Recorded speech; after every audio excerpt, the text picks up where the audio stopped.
Hey, today's outrage is the states coming to the federal government for a bailout. The states have made a complete and total dog's breakfast of their finances, and now they're coming to us to have it fixed.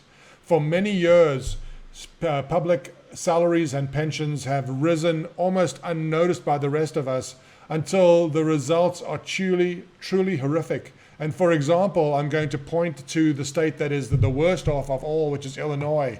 Let me point out, first of all, this is Illinois, the top 10 public school salaries. This doesn't count any other government branch, just public schools.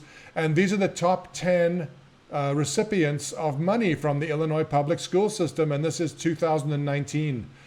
The top 10 people all earned over $300,000 a year, and 3 of those people are earning that in retirement. If you take a look at the graphic, you can see that 3 of those payments are pension payments.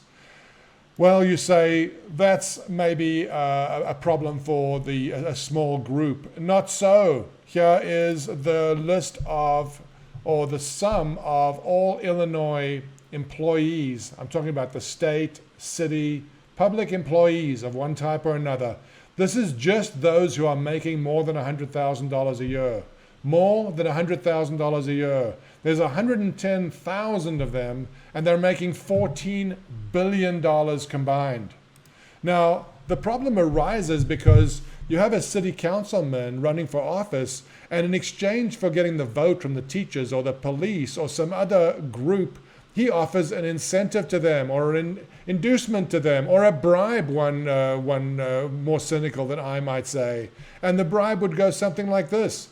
I will deliver the votes of all the teachers in my group so that you will win re-election, and in exchange I want you to support us getting a 3% raise, a 5% raise, less money into our pension plan, more money paid towards our health care.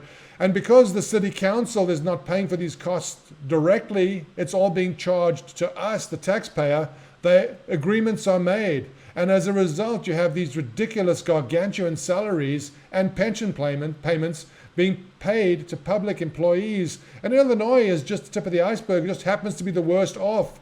Every state has this buried under its rug. We need to take a look at what these people are earning, not only now, but in retirement. How is it that, the top 10 employees just of the Illinois school system are earning more than $300,000 a year? Are you telling me that qualified people can't be found for $150,000 a year?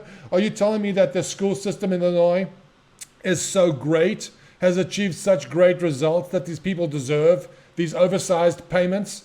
There's no connection at all between what they're paid and the results that we ask of them. As a matter of fact, anytime you ask a result of them, many excuses are given as to why they're not being achieved. And primarily the reason is there's not enough money.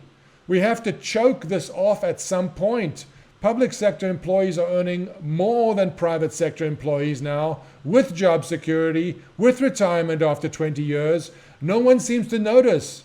These gains made by these public employees have been incremental over the years, and we haven't even noticed that they're earning more than we are and almost as much as CEOs. When is this outrage going to stop? We have to wake up and take a look at our own states, realize what's happening, and put an end to it. Please join me and wake up.